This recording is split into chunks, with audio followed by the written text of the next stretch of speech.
Welcome to RL30 news. Shri Gauri పరమేశ్వరుల ఆలయం 3వ సోమవారం సందర్భంగా భక్తులతో కిటకిటలారు. గౌరీ పరమేశ్వర ఆలయ పునర్నిర్మాణానికి భక్తుల సహాయ సహకారాలు అందించాలి ఆలయ కమిటీ సభ్యులు గంట్యాడ గురుమూర్తి అన్నారు. జీవీఎంసీ 75వ వార్డు దుర్గానగర్లో శ్రీ గౌరీ పరమేశ్వర్ల ఆలయం 3వ సోమవారం సందర్భంగా తెల్లవారుజాము నుండే స్వామివారికి అభిషేకాలు, ప్రత్యేక పూజలు నిర్వహించారు. ఈ సందర్భంగా గంట్యాడ గురుమూర్తి మాట్లాడుతూ శ్రీ గౌరీ పరమేశ్వర ఆలయం ఈ ప్రాంతానికి మొట్టమొదటి ఆలయమని, ఈ ఆలయంలో స్వామివారిని దర్శించుకుంటే కోరిన కోరికలు తీరుతాయని భక్తుల నమ్మకం అని వారన్నారు. అలాగే పునర్నిర్మాణం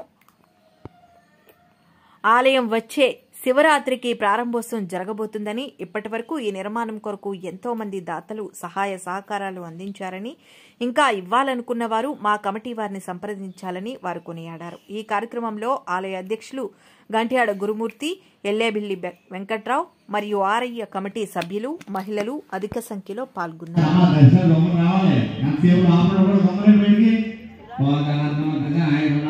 జరుగుతున్నటువంటి దుర్గవానపాలెం శివాలయంలో గౌరీ పరమేశ్వర ఆలయంలో ఈ శివాలయం మొట్టమొదట ఈ ప్రాంతానికి సంబంధించినటువంటి మొట్టమొదటి శివాలయం ఏదైనా ఉందంటే అది దుర్గవానపాలెం శివాలయంగా చెప్పాలి. మరి ఇక్కడ ఉన్నటువంటి భక్తులే కానివ్వండి, మన దేవుడి ఆశీస్సులు ఎప్పుడు కూడా భక్తుల మీద ఉంటది. అదే ఇక్కడ ఏదైతే కోరుకుంటారో కోరుకున్నటువంటి కోరికలు ఎప్పుడు కూడా నెరవేరే విధంగా ఇక్కడ ఉన్నటువంటి శివాలయంలో ఈ శివుడి యొక్క ఆశీస్సులు ఆ భక్తుల మీద అప్పుడు కూడా ఉంటాయని చెప్పి తెలియజేస్తూ, అదే విధంగా కొత్తగా శివాలయం నిర్మాణం చేయడం జరిగింది.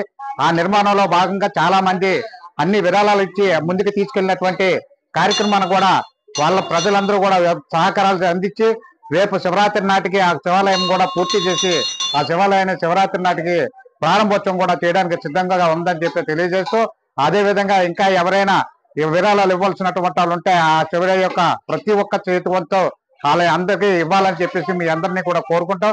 భక్తులు ఎప్పుడు కూడా ఈ ఎల్లవేళలా ఈ శివాలయంలో ఎప్పుడు కూడా మా అన్ని సౌకర్యాలతో ప్రతి ఒక్క ఎవరికి భక్తులకు ఇబ్బంది లేకుండా అన్ని సౌకర్యాలు కూడా ఏర్పాటు చేయడం అని ఈ కమిటీ వారు ఏర్పాటు చేస్తూ ఈ కార్యక్రమం పరమ పవిత్రమైన కార్తీక మాసంలో నకార్తే సమో మాస అంటే ఈ 12 మాసాల కల్లా పవిత్రమైన మాసం కార్తీక మాసం.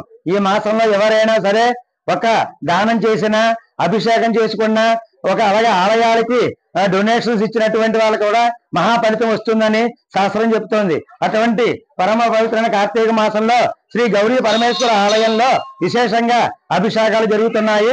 నమస్కారం చేసుకోండి. శ్రీ శ్రీ శ్రీ గౌరీ పరమేశ్వర ఆలయం దుర్గవానపాలెం గ్రామంలో మరి 3వ వారం సోమవారం భక్తులు చాలా మంది విచ్చేసి మరి అభిషేకములు, దర్శనమును చేసుకుంటూ పూజా కార్యక్రమాల్లో నిమగ్నమై ఉన్నారు. మరి ఈ యొక్క శివాలయము మరి 33 సంవత్సరాల నుండి భక్తులు చాలా ఎక్కువగా వచ్చి వారి యొక్క పూజలు పూజిస్తూ మరి ప్రతి ఒక్కరు కూడా భక్తిపూర్వకంగా ఉంటున్నారు. మరి అలాగే నూతనంగా నిర్మించబడుతున్న దేవాలయము, మరి ఈ దేవాలయము 33 సంవత్సరాల క్రితం పాడైపోయి చాలా పెచ్చులు పడిపోతున్న సమయంలో ఆ దేవాలయాన్ని రీమోడలింగ్ చేయటం కోసం మొత్తం అంతా కూడా డిస్మెట్లింగ్ చేసి ఈరోజు నిర్మాణ కార్యక్రమం చేశాం. మరి త్వరలో అది ప్రారంభోత్సవానికి కూడా ఉంది. మరి భక్తులు గమనించి మరి మీ యొక్క విరాళాలు ఇస్తే తొందరగా చేయటానికి మరి అలాగే ప్రారంభోత్సవాలు కూడా ఉన్నాయి. మరి ఈ ప్రారంభోత్సవాల్లో కూడా ప్రతి ఒక్కరు పాల్గొని మరి చేయవలసిందిగా కోరుచున్నాం. అలాగే ఈరోజు సాయంత్రం మరి 6 గంటలకి దీపారాధన కార్యక్రమం ఉంది. మరి ఈ యొక్క దీపారాధన కార్యక్రమంలో భక్తులందరూ విచ్చేసి మరి ఆ భగవంతునికి మరి మీ యొక్క పూజలు ద్వారా భక్తి శ్రద్ధలతో మరి మీరు చాలా చక్కగా మా కమిటీ వారిని ఆస్వాదించవలసిందిగా కోరుతూ, అలాగే మీ యొక్క కుటుంబాలు చక్కగా నూరేళ్లు ఉండాలని ఆశిస్తూ మరి సెలవు తీసుకుంటున్నాం.